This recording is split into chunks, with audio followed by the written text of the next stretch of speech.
Assalamualaikum warahmatullahi wabarakatuh. Waalaikumsalam. Di sini aku akan ngejelasin tentang pengaruh luas permukaan terhadap laju reaksi. Kelompok ini dijalankan oleh 3 orang. Yang pertama ada aku, Evoranto Dimas. Yang kedua ada Nora, D. Sita, dan ketiga ada Noval Rofi. Jadi, bagaimana sih pengaruh luas permukaan dapat mempengaruhi laju reaksi suatu zat? Nah, untuk mengetahui hal itu, mari kita lakukan percobaan dengan bahan-bahan berikut. Ada ini serbuk CaCO3 dan butiran CaCO3 dan larutan HCl. Ini juga ada bahan-bahannya ya, ada gas ukur sama pipet.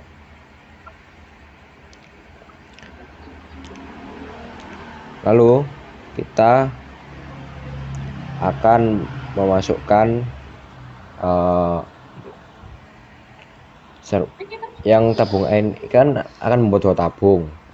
Yang pertama ini tabung A, kita isi butiran, konsentrasi HCl-nya itu 0,5 mol dan volume HCl-nya itu 3 mili. Kita dapatkan waktu 2839 dan laju reaksinya seperti berikut ya.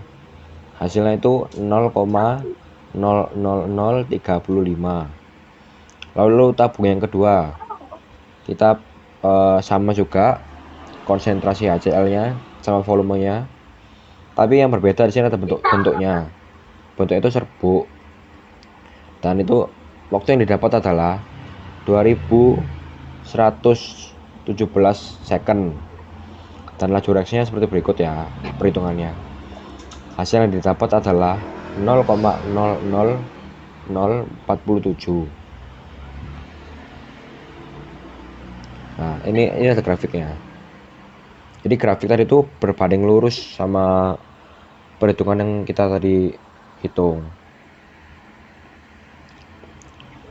Nah, kesimpulannya adalah dari grafik tersebut kita dapat mengetahui bahwa grafik berbanding lurus, di mana luas permukaan semakin besar, maka semakin cepat pula laju reaksinya.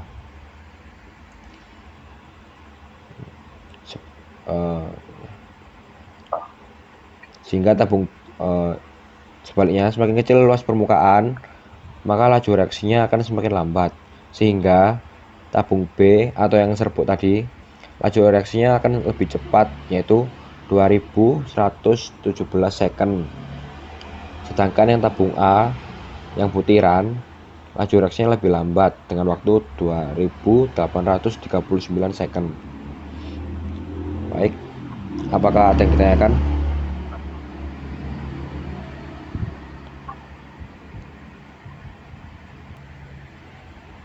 Baik, saya ingin bertanya. Ya, silakan Yusril. Ya, saya ingin bertanya tentang apa sih itu luas permukaan dalam reaksi kimia? Ya, baik.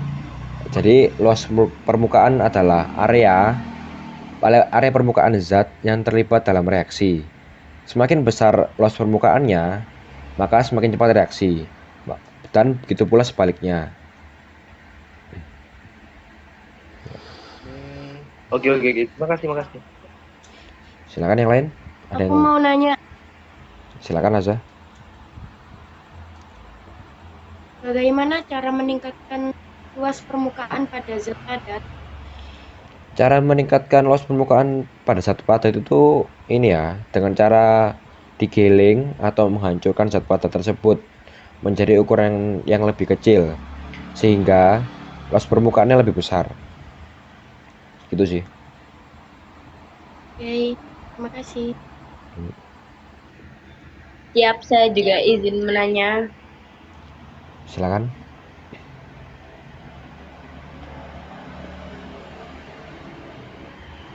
Nah, kan ini percobaan pada reaksi kimia. Lalu, apakah ada percobaan penerapan luas permukaan yang mempengaruhi laju reaksi kimia dalam kehidupan sehari-hari. Nah, jadi penerapan luas permukaan itu dalam kehidupan sehari-harinya tetap ada ya. Salah satunya pada proses pembuatan teh. Daun teh yang digiling halus atau dikemas dalam kantong teh memiliki luas permukaan yang lebih besar, memungkinkan lebih banyak partikel teh berinteraksi dengan air, sehingga proses penyeduhan berlangsung lebih cepat. Itu sih salah satu contohnya ya. Oke. Apakah sudah ada yang tidak ditanyakan lagi? Sudah cukup. Oke, terima kasih. Sudah. N. Assalamualaikum warahmatullahi wabarakatuh. Perkenalkan, nama saya Azaninsi Stefania dari perwakilan kelompok ahli konsentrasi pada laju reaksi. Jadi, saya akan mempresentasikan praktikum saya yang kemarin mengenai konsentrasi pada laju reaksi. Yang pertama, pengaruh konsentrasi terhadap laju reaksi merujuk pada bagaimana perubahan konsentrasi reaksi mempengaruhi kecepatan berlangsungnya suatu reaksi kimia. Secara umum, semakin tinggi konsentrasi reaksi, semakin cepat lajunya reaksinya. Tujuannya yaitu menyelidiki pengaruh konsentrasi terhadap laju reaksi. Rumusan masalahnya, bagaimana pengaruh konsentrasi yang berbeda mempengaruhi mekanisme laju reaksi.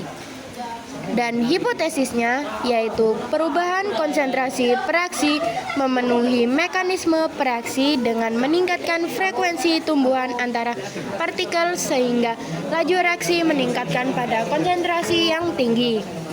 Seperti dugaan sementara, kita bahwasanya mempunyai 3 tabung yang berisi berbeda-beda konsentrasi, di mana tabung A berisi 0,6 molar, tabung B berisi 0,8 molar, dan tabung C berisi 1 molar, di mana konsentrasi tersebut berbeda dan kita akan mengamatinya.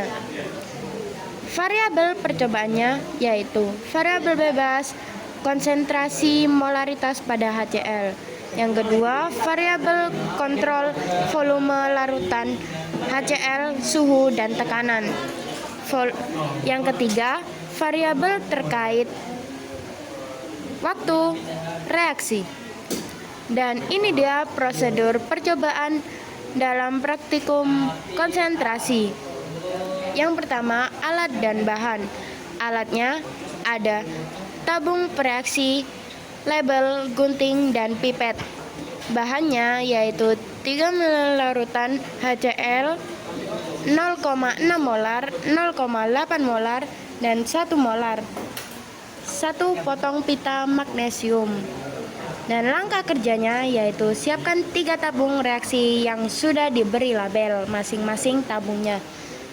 Lalu masukkan 3 ml larutan HCl 0,6 molar ke tabung reaksi. Dan masukkan 1 potong pita magnesium dan amati terjadinya reaksi dan catat waktu yang ditempuh.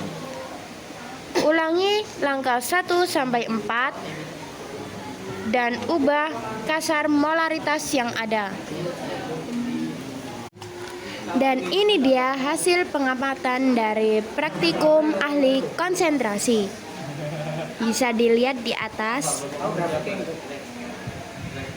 Dan analisis data yaitu persamaan reaksi sesuai dengan percobaan. Dan ini dia grafik hubungan konsentrasi larutan HCl terhadap laju reaksi. Bisa dilihat pada gambar di atas. Ini dia hasil pengamatannya.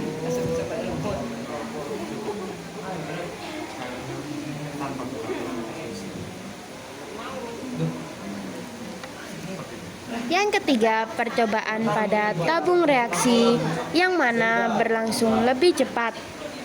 apakah sesuai dengan hipotesis? Nah, mari kita jawab. Percobaan pada tabung C lebih cepat dibanding yang lain. Sesuai dengan hipotesis, kita yang mengungkapkan bahwa tabung C akan lebih cepat karena konsentrasinya yang lebih besar. Karena konsentrasi adalah salah satu pengaruh faktor laju reaksi. Dan bagaimana hubungan Bagaimana pengaruh konsentrasi larutan terhadap laju reaksi? Hubungan dengan teori tumbukan. Konsentrasi reaksi memiliki hubungan terhadap tumbukan partikel suatu zat. Nah, semakin besar konsentrasi reaksi, semakin besar jumlah partikel reaksi, sehingga semakin banyak peluang terjadinya tumbukan efektif, sehingga akan mempercepat laju reaksi. Dengan demikian dapat kita simpulkan bahwa semakin besar konsentrasi reaksi, semakin besar juga laju reaksinya, karena akan menghasilkan tumbukan yang efektif antara partikel.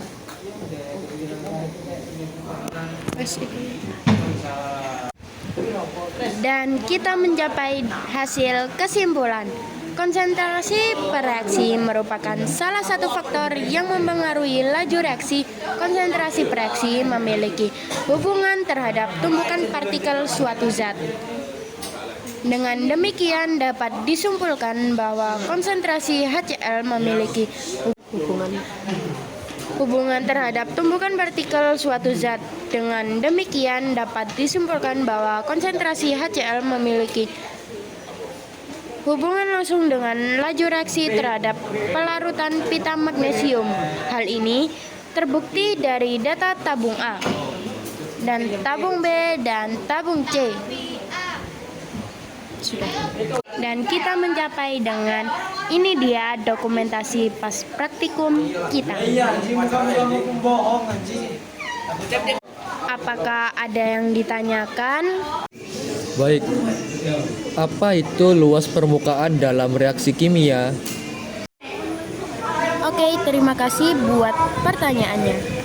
Jadi, pada konsentrasi reaktan yang sangat tinggi, laju reaksi tidak selalu meningkat karena faktor lain yang membatasi laju reaksi, suhu, keberadaan katalis, atau kemungkinan bahwa molekul reaktan sudah berada pada keadaan jenuh, di mana tumbukan antara molekul sudah mencapai maksimum. Selain itu, efek konsentrasi pada laju reaksi juga tergantung pada orde reaksi yang mungkin tidak linier pada konsentrasi yang sangat tinggi.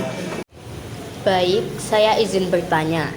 Jadi, dalam suatu percobaan di konsentrasi tabung B dilipat gandakan dan laju reaksinya meningkat 2 kali lipat. Lalu, apa yang bisa disimpulkan dalam hubungan antara konsentrasi B dan laju reaksi? Oke, terima kasih buat pertanyaannya. Jika konsentrasi reaktan B dilipat gandakan dan laju reaksi juga meningkat 2 kali lipat, maka orde reaksi terhadap B adalah 1. Hal ini karena orde 1 laju reaksi berbanding lurus dengan konsentrasi reaktan. Jadi, jika konsentrasi B digandakan, laju reaksi juga akan digandakan. Kenapa laju reaksi tidak selalu meningkat meskipun konsentrasi reaktan terus naik? Oke, terima kasih buat pertanyaannya. Jadi, peningkatan konsentrasi reaktan umumnya akan meningkat laju reaksi. Hal ini terjadi karena semakin banyak molekul atau ion reaktan yang tersedia, semakin besar juga peluang terjadinya tumbukan antar partikel yang menghasilkan reaksi, tetapi laju reaksi tidak selalu meningkat karena hubungan ini tergantung pada orde reaksi. Assalamualaikum warahmatullahi wabarakatuh. Perkenalkan, nama saya Nur Naisila Amalia Mufida dari kelompok ahli katalis. Yang pertama, apa sih laju reaksi itu? Laju reaksi kimia didefinisikan sebagai laju berkurangnya konsentrasi reaksi atau laju bertambahnya konsentrasi hasil reaksi setiap satuan waktu. Nah, ada beberapa faktor yang mempengaruhi laju reaksi. Yang pertama ada konsentrasi, yang kedua ada suhu, yang ketiga ada luas permukaan, dan yang terakhir ada katalis. Pada kali ini, saya akan menjelaskan mengenai faktor yang mempengaruhi laju reaksi, yaitu katalis. Katalis dapat mempercepat laju reaksi dengan menurunkan energi aktivasi yang dibutuhkan untuk memulai reaksi, sehingga akan lebih banyak tumbukan yang terjadi antara partikel reaktan. Akibatnya, laju reaksi akan meningkat. Nah, tujuan dari percobaan kali ini adalah mengamati perubahan warna pada reaksi dan mengamati pengaruh katalis terhadap laju reaksi. Dari percobaan yang sudah saya lakukan, saya mendapatkan rumusan masalah, yaitu bagaimana pengaruh penambahan MnSO4 atau katalis terhadap laju reaksi. Dari rumusan masalah tersebut, saya mendapatkan hipotesis bahwa pengaruh penambahan katalis atau MnSO4 pada campuran reaksi akan mempercepat laju reaksi. Karena katalis dapat menurunkan energi aktivasinya. Alat dan bahan yang bisa kalian siapkan yaitu 2 gelas kimia, pipet, serbet, gunting, stopwatch, dan bahan-bahannya ada masker, sarung tangan lateks, label, larutan H2C2O4, larutan H2SO4, larutan KMnO4, larutan MnSO4. Variabelnya ada 3. Yang pertama ada variabel bebas, yaitu penambahan MnSO4 atau katalis pada campuran reaksi. Variabel kontrolnya ada jumlah larutan H2C2O4, H2SO4, dan KMnO4. Lalu, variabel terikatnya ada laju reaksi atau waktu yang dibutuhkan untuk perubahan dari ungu menjadi tidak berwarna. Langkah-langkah kerja dari percobaan kali ini, yang pertama, siapkan 2 tabung reaksi, lalu pada tabung pertama beri label A dan pada tabung kedua beri label B. Selanjutnya, pada tabung reaksi A diberi 2 tetes larutan H2C2O4, 2 tetes larutan H2SO4, dan beri 1 tetes larutan KMnO4. Selanjutnya, nyalakan stopwatch dan amati perubahannya. Jangan lupa waktunya untuk dicatat. Lalu, pada tabung reaksi yang B, beri tetes 2 larutan H2C2O4, 2 tetes larutan H2SO4, 2 tetes MnSO4 sebagai katalis, dan beri 1 tetes larutan KMnO4. Nyalakan stopwatch, amati perubahannya, dan jangan lupa catat waktunya. Lalu dari percobaan yang sudah saya buat, saya mendapatkan hasil pengamatan dan saya berikan dalam bentuk tabel. Yang pertama ada tabung A.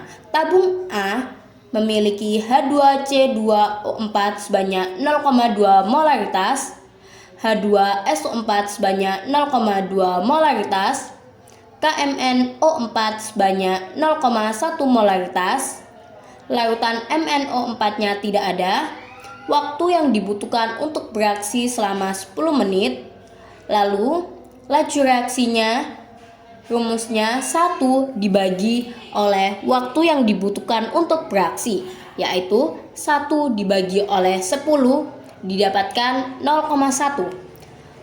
Selanjutnya, pada tabung B terdapat H2C2O4 sebanyak 0,2 molaritas, H2SO4 0,2 molaritas, KMnO4 sebanyak 0,1 molaritas, MnO4 atau katalis sebanyak 0,2 molaritas, dan waktu yang dibutuhkan untuk bereaksi adalah selama 2 menit. Lalu, laju reaksi yang didapatkan adalah 0,5. Selanjutnya, dari percobaan kali ini, saya membuat grafik hubungan antara laju reaksi dengan waktu. Pada tabung A mengalami perubahan reaksi selama 10 menit atau 600 detik, sedangkan tabung B mengalami reaksi selama 2 menit atau 120 detik. Dapat kita lihat bahwa garisnya ini turun, disebabkan oleh pada tabung B diberi katalis, sehingga waktu yang dibutuhkan untuk bereaksi semakin cepat.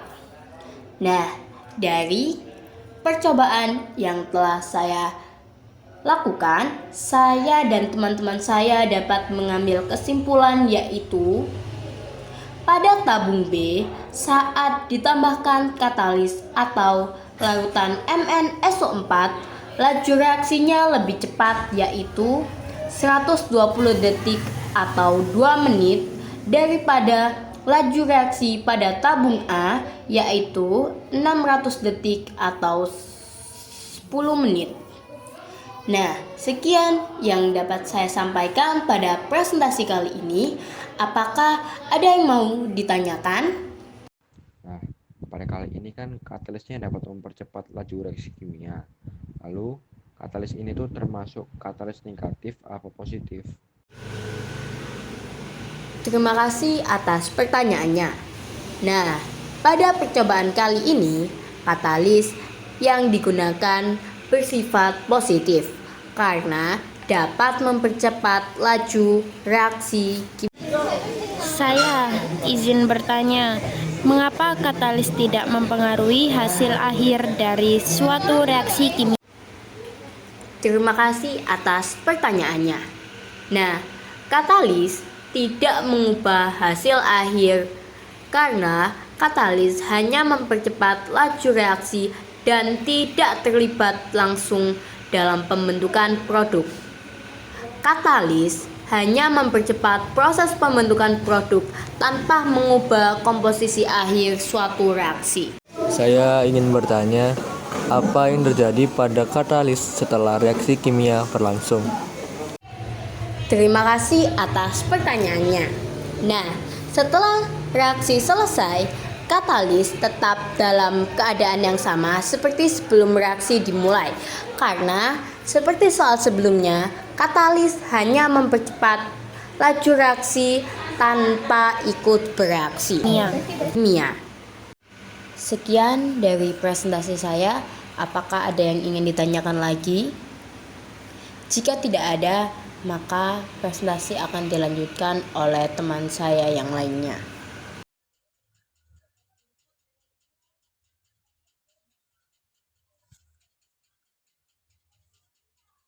Baik, di sini saya Yusril, perwakilan dari ahli suhu. Di sini saya menggunakan media komik. Di mana komik ini terdapat 4 karakter. Yang pertama ada Syarifah Zainab, kedua ada Tiara, ketiga ada Guru Buus, yang keempat ada Yusril. Baik, cerita bermula di rumah Tiara. Tiara, tolong buatkan adikmu susu ya nak. Siap ma. Iya ma, beneran lagi selesai, susunya belum larut soalnya. Nak, udah belum susunya, adikmu udah rewel nih. Loh alah, kamu pasti pakai air biasa, seharusnya pakai air panas tonduk. Emang kenapa ma? Kalau pakai air biasa, toh sama-sama air kan? Tiara pun menggunakan air panas. Loh, kok pas pakai air panas susu langsung larut ya? Ibu Tiara pun jawab, kalau udah selesai ibu tunggu di ruang keluarga ya Duk.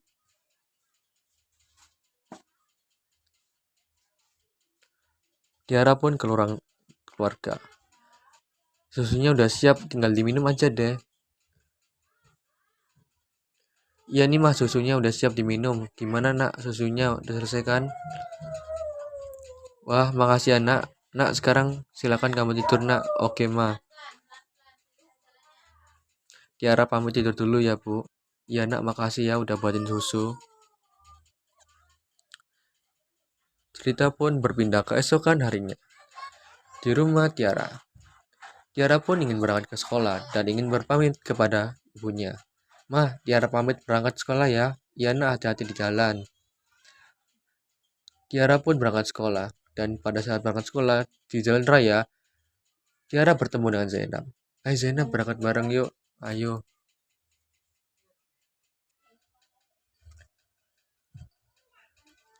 Tiara dan Zainab pun berangkat ke sekolah.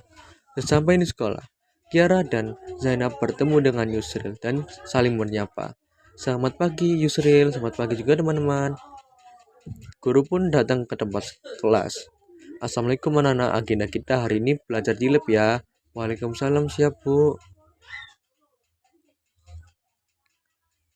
Kemudian berpindah ke lab, di mana anak-anak hari ini kita belajar tentang pengaruh suhu terhadap laju reaksi ya.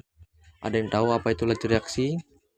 Terus ada pun anak yang menjawab, saya tahu bu, laju reaksi adalah perubahan konsentrasi reaksi, reaktan atau konsentrasi hasil reaksi produk tiap satuan waktu. Guru pun menjawab, benar, menurut teori tumbukan, reaksi kimia terjadi karena adanya partikel-partikel yang saling bertumbukan. Seberapa cepat reaksi berlangsung sebanding dengan jumlah tumbukan efektif antara partikel-partikel yang bereaksi setiap detik. Lalu, apa sih pengaruh suhu terhadap laju reaksi? Jadi, pengaruh suhu terhadap laju reaksi, jika suhu reaksi dipercepat, maka energi kinetik dari partikel-partikel zat reaktan yang bertumbukan akan semakin cepat, sehingga zat produk yang diperoleh semakin besar. Sedangkan, pada suhu reaksi yang rendah, maka akan dihasilkan energi kinetik dan partikel-partikel zat reaktan yang bertumbukan lambat, sehingga zat produk yang diperoleh semakin kecil. Anak-anak, hari ini kita akan melakukan praktikum bagaimana suhu dapat mempengaruhi laju reaksi. Sebelum mulai praktikum, kalian pakai jas, lab, masker, dan sarung tangan dulu ya.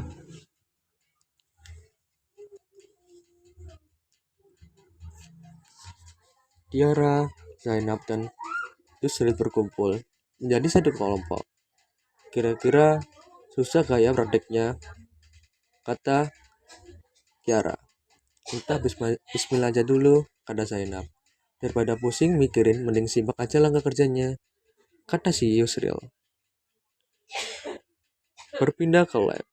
Alat dan bahan yang diperlukan pada saat melakukan uji praktek suhu. Seperti yang ada di gambar. Alat dan bahan yang digunakan seperti ada pipet, lap, dan lain-lain. Lanjut ke cara yang pertama. Pertama, letakkan kertas putih bertanda silang di bawah tiap gelas beker. Kedua, masukkan 10 ml Na2SO2O3 0,1 ml ke dalam gelas A, B, dan C.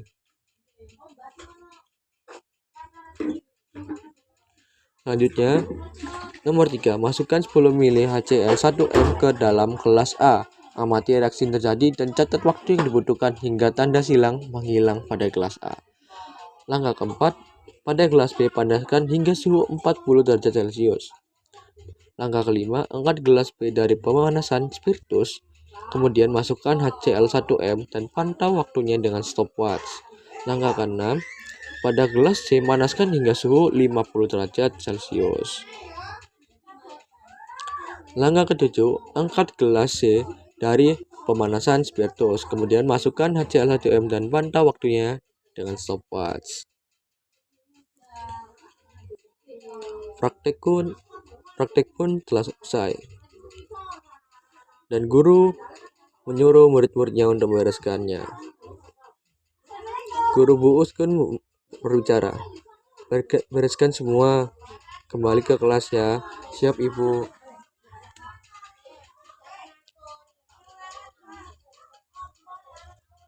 Kemudian Bu Us menjelaskan, Kalian diskusikan yang ada di papan ya. Anak-anak pun menjawab.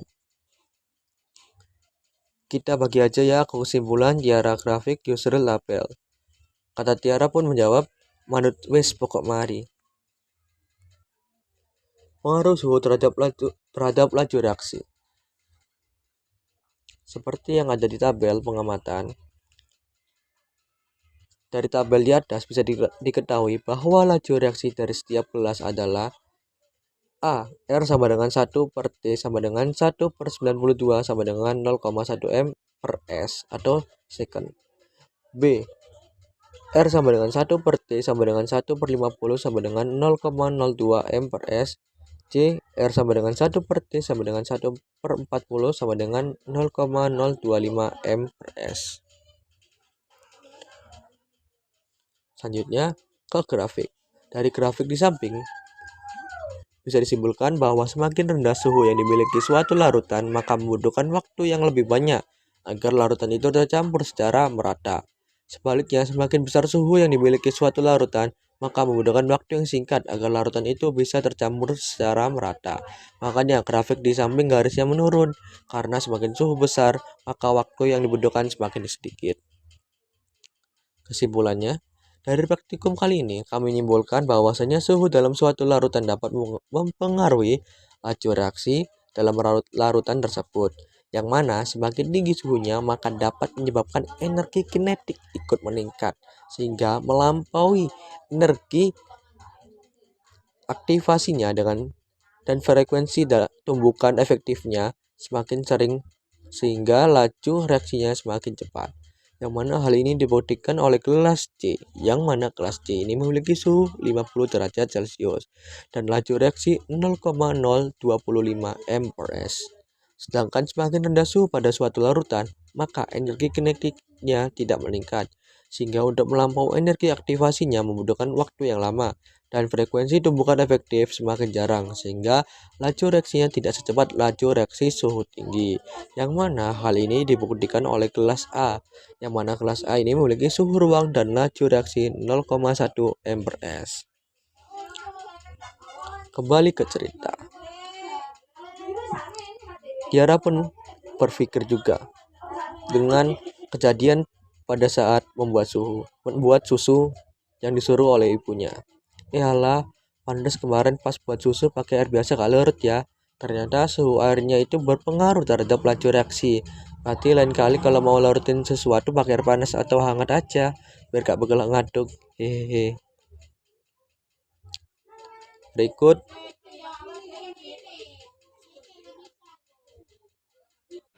saya izin bertanya, mengapa kaca jendela mobil bisa berembun saat pagi hari ataupun saat hujan?